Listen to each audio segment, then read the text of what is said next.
ज्ञान संजीवनी के पावन उद्देश्यों द्वारा निर्मित एवं संचालित व्यासपीठ.org में आप सभी का स्वागत है। हमने कुछ समय से वैदिक संस्कारों के महत्व को और विशेष करके 16 संस्कारों को समझने का उपक्रम शुरू किया है। 16 संस्कार में सबसे पहला गर्भाधान संस्कार है, जिसमें गर्भ की संस्थापना की जाती है और एक उत्तम गर्भ की प्राप्ति हेतु क्या क्या करना आवश्यक है, अपेक्षित है शास्त्र अनुसार, उसे हम देखने का प्रयास कर रहे हैं। पिछले व्याख्यान में हमने देखा कि गर्भस्थापना में बहुत महत्वपूर्ण स्थान है ब्रह्मचर्य और सर्वविध संयम का। संयम नियम ब्रह्मचर्य कम से कम कितना हो, अधिक से अधिक कितना किया जा सकता है, इन बातों का विवेचन पिछले व्याख्यान में हो चुका है। अब गर्भस्थापना में अगला महत्वपूर्ण पहलू है, जिसका नाम मुहूर्त है।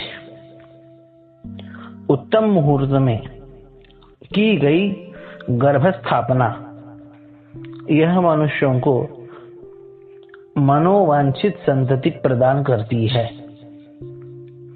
जिसे जैसी संतति चाहिए वैसी संतति प्राप्त हो सकती है उत्तम मुहूर्त में गर्भस्थापना करने से। किस प्रकार के मुहूर्त में गर्भस्थापना करने से कैसी संतति उत्पन्न होगी, इसका भी बहुत विशाल विचार हमारे शास्त्रकारों ने और खास करके ज्योतिष शास्त्रियों ने किया है। आपको विद्वान संतति चाहिए तो इस मुहूर्त में गर्भस्थापन करे, धनवान संतति चाहिए तो इस मुहूर्त में समागम करे, वंश की अधिक वृद्धि विस्तार करने वाली संतति चाहिए तो किस मुहूर्त में समागम करे, इत्यादि इत्यादि विविध कामनानुसार विविध मुहूर्त बताए गए हैं। उसका विस्तार बहुत अधिक है। यदि उन सब का हम विचार करने लगे तो कई भाग व्याख्यान के मुहूर्त पर ही विचार करने में चले जाएंगे। इसलिए संक्षेप से हम गर्भस्थापना के मुहूर्त का विचार करेंगे और खास करके जो निषिद्ध है, जिन तिथियां, योग, करण, नक्षत्र तिथियां, इनमें समागम गर्भस्थापना निषिद्ध कही गई है, अर्थात मना की गई है, उसे भी हम देखेंगे। क्योंकि पहले कुयोगों से बचना आवश्यक है, फिर सुयोगों का लाभ हम ले सकते हैं। कुयोगों से बचकर सुयोगों में ही गर्भस्थापना इत्यादि कर्म करना क्यों आवश्यक है, इसे पहले समझिए। सृष्टि के समस्त जीवों पर ग्रहों का असर होता है, फिर वो मनुष्य हो या मनुष्येतर प्राणी भी। इन सब पर ग्रहों का, नक्षत्रों का निश्चित परिणाम देखने को मिलता है। अब चाहे वो परिणाम सकारात्मक हो या नकारात्मक हो, मध्यम हो, तटस्थ हो, कैसा भी हो, पर परिणाम होता है यह निश्चित। अब कैसा होगा परिणाम, इसे समझने के लिए ज्योतिष की गहराई में जाना आवश्यक है, अपेक्षित है। पर यहाँ पे ज्योतिष यह मुख्य विषय न होने के कारण हम उसकी गहराई में नहीं जाएंगे, पर उसकी आवश्यक नियम प्रणाली को समझेंगे। ज्योतिष यह काल का ज्ञापन कराने वाला शास्त्र है, और काल ब्रह्मांड के महत्वपूर्ण सूक्ष्म तत्वों में एक है, जिसका परिणाम संपूर्ण जीव जगत पे होता है। जगत के बड़े से बड़े पदार्थ से लेके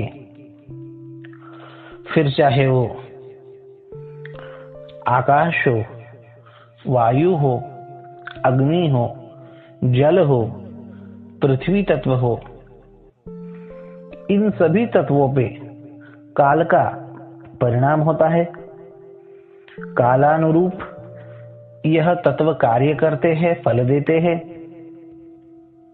और जब दृश्यमान जगत के आधारभूत यह पंच तत्व भी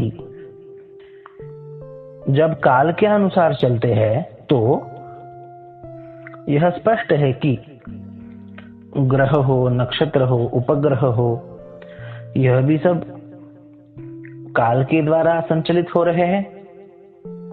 और जब इतने बड़े बड़े तत्व काल के अनुसार संचालित हो रहे हैं, तो हम मनुष्य, पशु, पक्षी, जलचर, थलचर, सभी प्रकार की योनियां उस काल के द्वारा संचालित होती है, इसमें कोई संशय नहीं।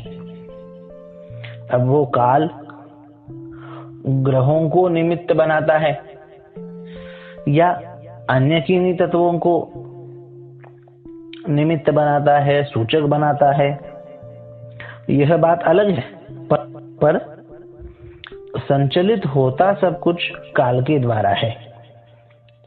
यह बात विश्व के सबसे प्राचीन वेदों में, वेदांगों में, वैदिक धर्म सम्मत सभी शास्त्रों ने यह बात मानी ही, पर अपितु आधुनिक विज्ञान को भी इस सिद्धांत को मानने की बाध्यता है। यह बात प्रामाणिक वैज्ञानिक स्वीकार कर रहे हैं। इसलिए हमारे यहाँ इस काल के महत्व और स्वरूप को समझते हुए हर कर्म को करने के लिए कहा, और इसी चीज का नाम मुहूर्त है। काल के स्वरूप, सामर्थ्य, स्वभाव को देखते समझते हुए कर्म करने का नाम मुहूर्त में कर्म करना है। और इसलिए हमारे यहाँ हर छोटे से छोटे कर्म से लेके बड़े से बड़े कर्म काम करने तक के मुहूर्तों के बारे में बताया गया है। काल के इतने सूक्ष्म में जाके उसके फल का विचार करके कर्म का निर्धारण करना कि कौन से समय में कौन सा कर्म सफल रहेगा या असफल होगा, इसका इतना सूक्ष्म अनुसंधान करने वाली परंपरा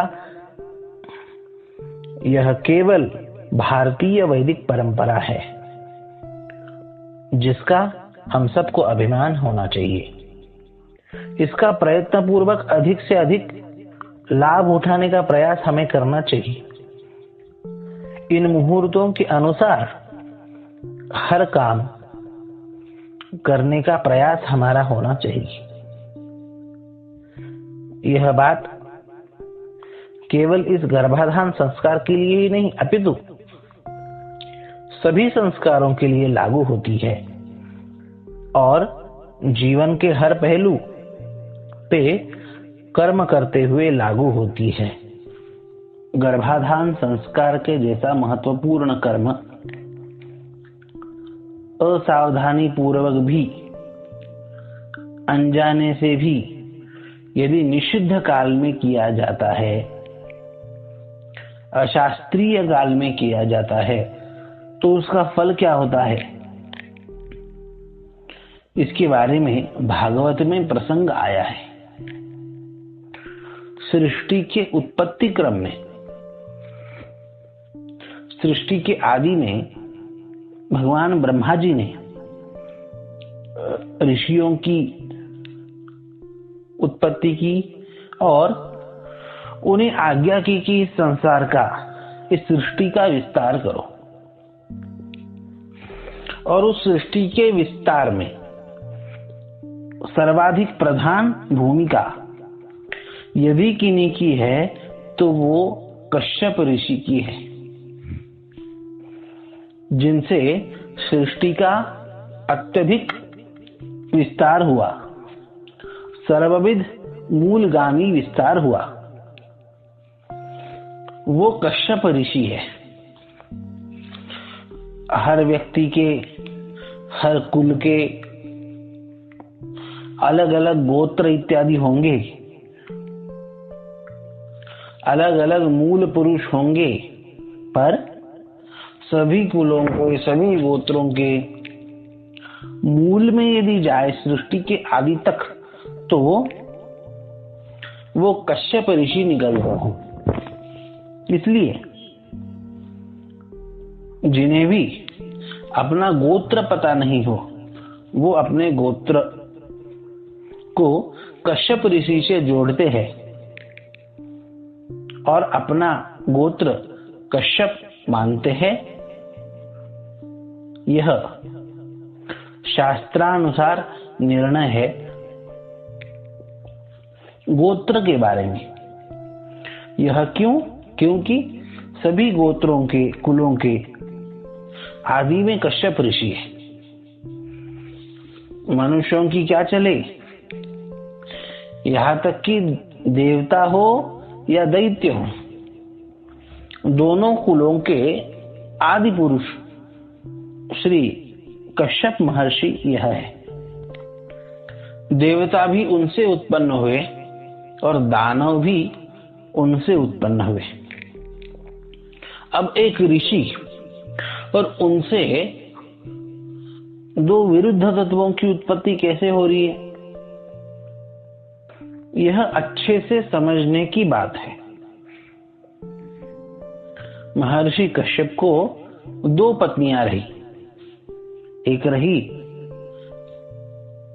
अदिति और दूसरी रही दिति। माता अदिति से देवता उत्पन्न हुए और दिति से दैत्य उत्पन्न हुए। कैसे? भागवत में प्रसंग आता है कि हुआ ये कि कश्यप ऋषि अपना एक दिन सायं अनुष्ठान कर रहे थे, सायं संध्या वंदन, अग्निहोत्र इत्यादि। उसी का समय था, संध्या का समय था, संध्या की वेला थी। और उस समय यह दिति कश्यप ऋषि के पास में जाके हट कर बैठी कि मुझसे समागम करो अभी के अभी। कश्यप ऋषि ने समझाया कि अरे ये ऐसी क्या बात कर रही हो, अभी न मुहूर्त देखा, न तिथि देखी, न नक्षत्र देखा, न योग देखा, न करण देखा, और यहां तक कि न दिन देख रही हो, न रात देख रही हो। यह संध्या का समय है। संध्या का समय यह केवल और केवल उपासना के लिए होता है। संध्या वंदन है, अग्निहोत्र है,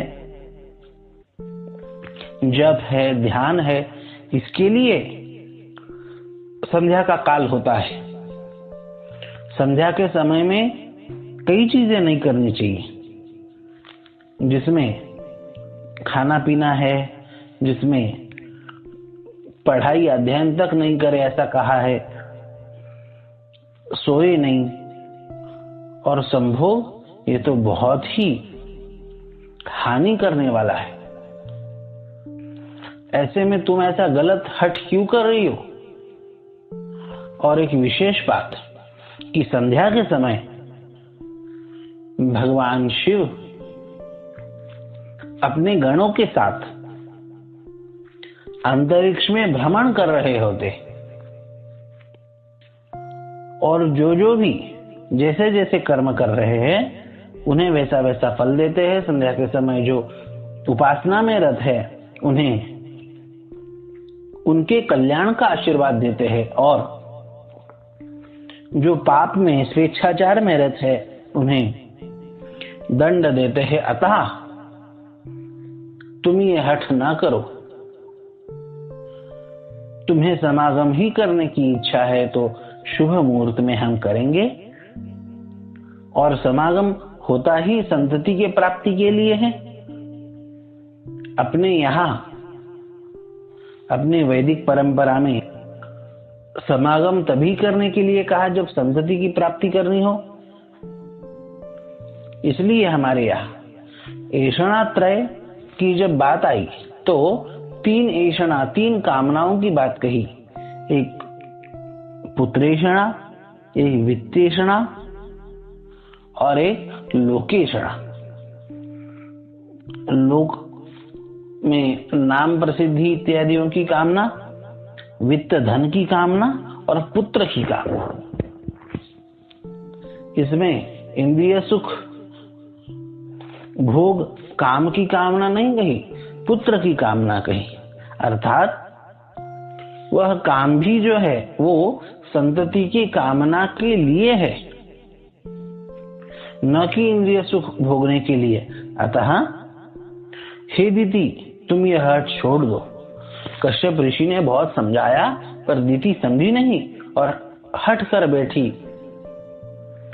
महर्षि कश्यप को उस दीति ने मजबूर किया और समागम किया, जिससे हिरण्याक्ष और हिरण्यकश्यप जैसे घोर दैत्य राक्षस उत्पन्न हुए, महासुर उत्पन्न हुए, और संपूर्ण विश्व में त्राही त्राही फैलाने वाले, संपूर्ण विश्व को दुख देने वाले, पीड़ा देने वाले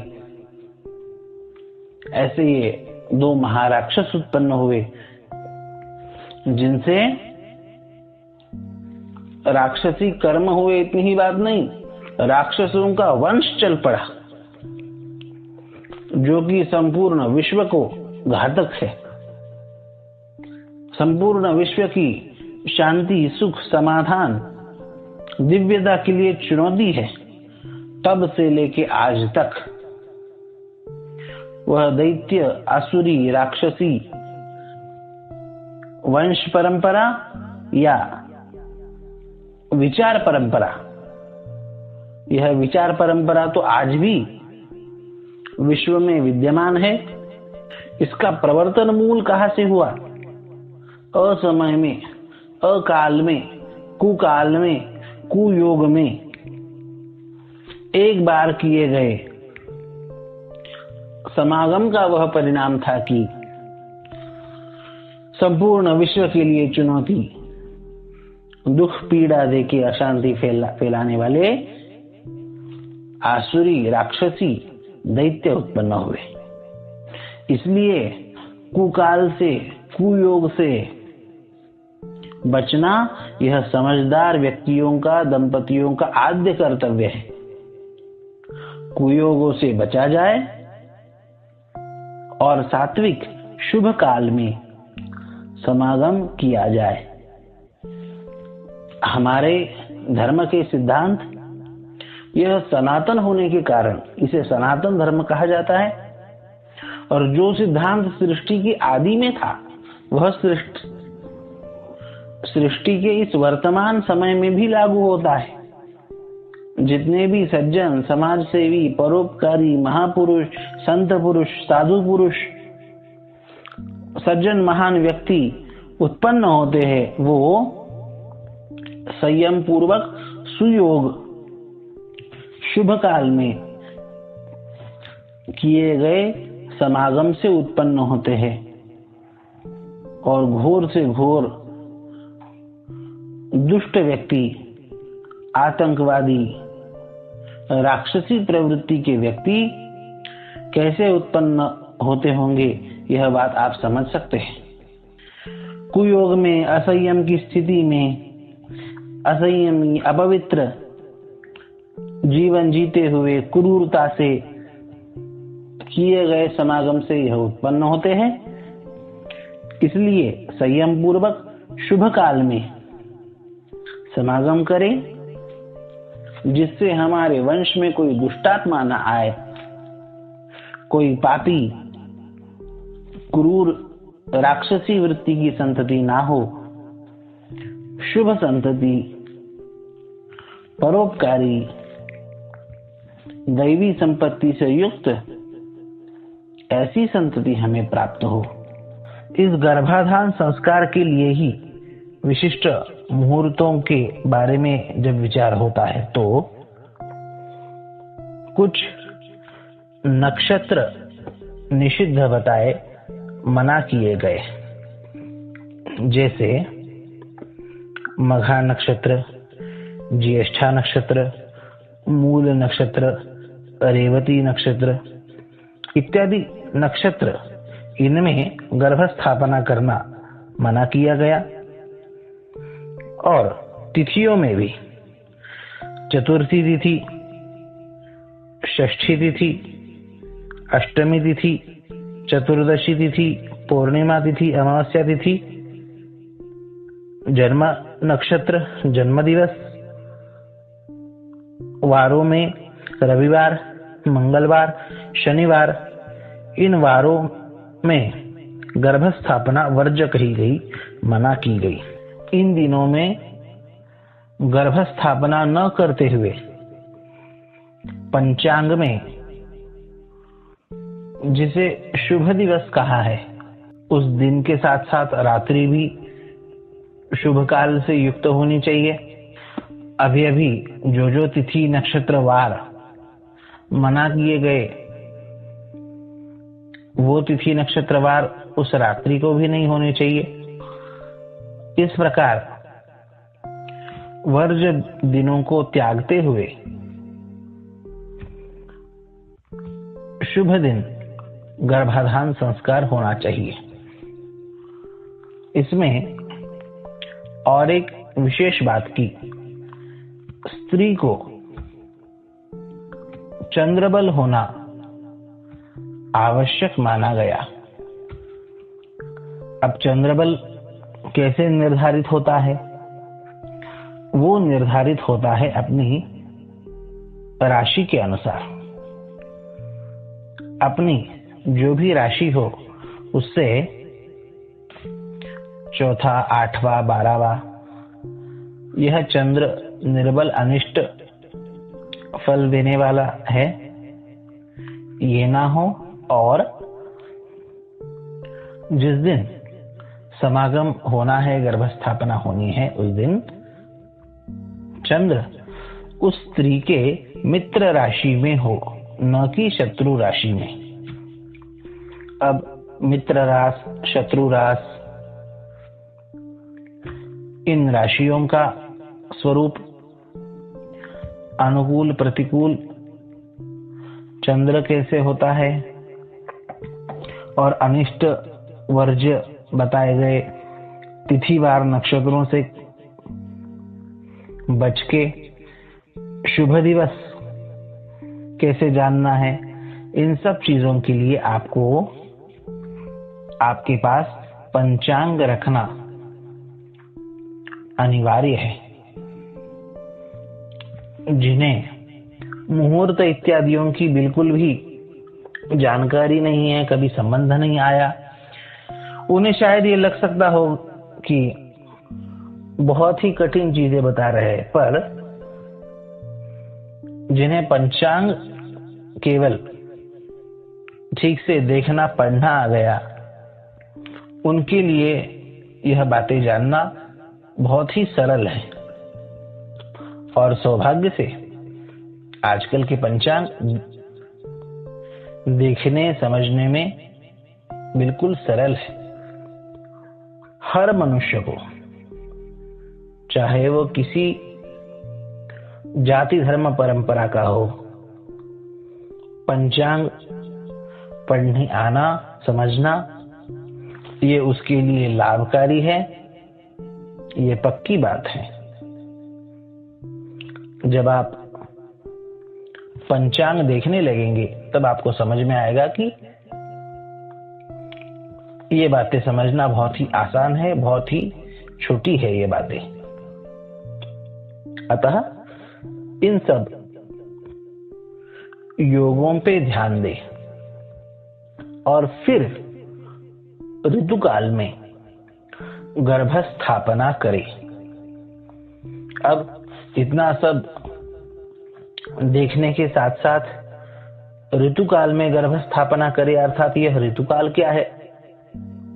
यह ऋतुकाल स्त्रियों के मासिक धर्म के दिन से लेके 16वें दिन तक के काल को ऋतुकाल कहा जाता है, जिसमें स्त्री शरीर गर्भ धारण करने के लिए योग्य होता है। अब इन 16 दिनों के काल में पहले 4 दिन और 13वां दिन निषिद्ध कहा गया। अब 16 में से 5 दिन ये चले गए, बचे 11 दिन। इन 11 दिनों में भी चौथे दिन के बाद भी स्त्री शरीर पे यदि मासिक स्राव हो रहा है तो भी गर्भस्थापना नहीं करनी चाहिए। और इन दिनों में, अर्थात इस बचे हुए 11 दिनों में, जो अभी पीछे निषिद्ध